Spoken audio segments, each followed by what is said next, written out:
What's up, guys? Last week's video I demonstrated how to do high intensity interval training. I figured this week I will do some of the benefits of it.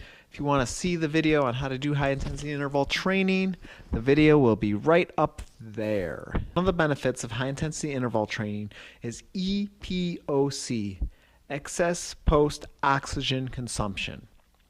You're asking, what does that mean? So basically, your body is in an oxygen debt after an intense workout, and now it has to recover after a hard workout. So you're bringing your heart, your organs, your hormones back to state. It's essentially your body is trying to replenish its oxygen stores. So let's say somebody burns 2,000 calories a day. They got this afterburn effect. So now they're burning maybe 2,200 calories a day after this workout. Experts believe that this can increase caloric expenditure just by a 20-minute high-intensity interval training. In the Journal of Exercise Science showed the afterburn effect is associated with an elevation of metabolism in high-intensity interval training. By the way, all the sources I got this from will be posted in the description below. I got 3 sources, and then my 4th source is my textbook. High-intensity interval training can also produce higher levels of lactic acid and thus increase muscle gain. So let me explain that a little bit. It takes energy because the body's breaking down amino acids, proteins, in the muscles, and then it's rebuilding them. And in the process of rebuilding them, it increases testosterone naturally, which can lead to more muscle gain. A 2011 report in the Journal of Obesity states that an intense workout is ultimately the best form of workout for body composition. So I guess high intensity interval training has some anti-aging benefits. You're working with human growth hormone here. By working super fast twitch muscle fibers, Peak Fitness promotes the production of human growth hormone. Basically, this works to your advantage so that it'll help you burn off calories more effectively. Human growth hormone promotes muscle growth, helps effectively burn excess fat. So there was an 8-week study done by Phil Campbell and his colleagues. They discovered that a peak fitness session can result in an average of 771% increase in human growth hormone. In the study also, there was increased fat burning, and they had reduced body fat, they improved muscle tone, firmer skin, less wrinkles, more energy, more athletic speed and performance, ability to achieve fitness goals faster, and as I mentioned, human growth hormone promotes longevity. You also get this in intermittent fasting. That'll be covered in a future video. If you want to learn more about it, I'd encourage you just to Google HGH longevity. I'm sure there's all kinds of stuff you can find on Google about it. All right, so the training of high intensity interval training is generally recommended to do 2 to 3 times a week with at least a 48-hour recovery period. 188 in my NASM textbook says cardiorespiratory fitness is related to a reduction in premature death from all causes. Other benefits on page 199 in my textbook. You get improved heart, lower heart rate, reduced cholesterol, improved mental alertness, improved tolerance to stress. And as already mentioned, people think a long workout is going to be most effective.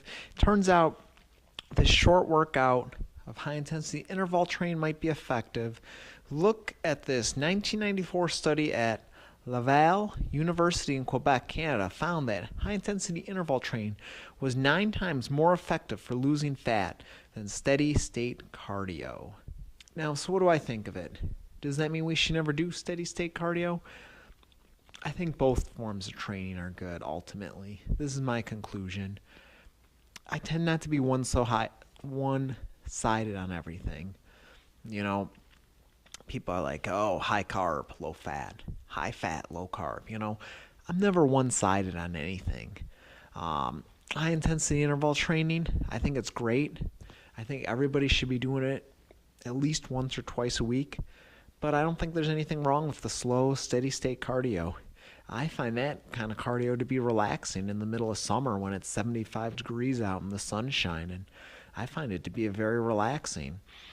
The marathon, Me and Sarah completed that before. We ran 26 miles. We ran with a group of people.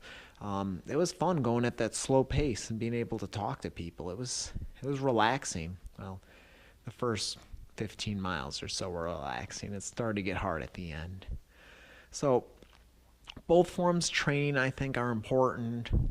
High intensity is doing more type 2 muscle fibers, fast twitch muscle fibers. You're doing the slow, steady state cardio. You're doing type 1 slow twitch muscle fibers. And I think both forms of training are great. But I think high intensity interval training is great because one of the biggest excuses people say is, I don't have much time to work out. And if you do a workout here in 15-20 minutes, you can get a pretty good workout. You can overload your system when you start doing the sprints, overload your heart, get it stronger pretty quickly too. So I think it's a great form of training. I'd say if you've never done it and you're able to run, go ahead and try it. Just keep in mind, I did a 12. That doesn't have to be your sprint. Maybe your sprint is a 6. Maybe your sprint is a 5. We all have different levels. I've been doing it for years, so don't be intimidated. Don't think that you have to do the same speed I did or you got to outbeat me. I've been running for years. Me and Sarah ran a marathon. We have experience. So I just want to let you know, do the level that you're at. A good jog speed is probably where you can talk. A run speed is where it's hard to talk. A sprint, you shouldn't be able to talk. And you're just running as hard as you can. So that's about all I have to say about high-intensity interval training. There's much more that could be said. I want to keep it kind of short and brief. One of the greatest benefits I see in it is it saves you time.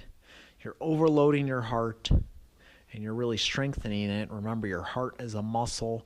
And then the third benefit, I really like that after effect, the EPOC, where it can burn additional calories after your workout. I think that is amazing.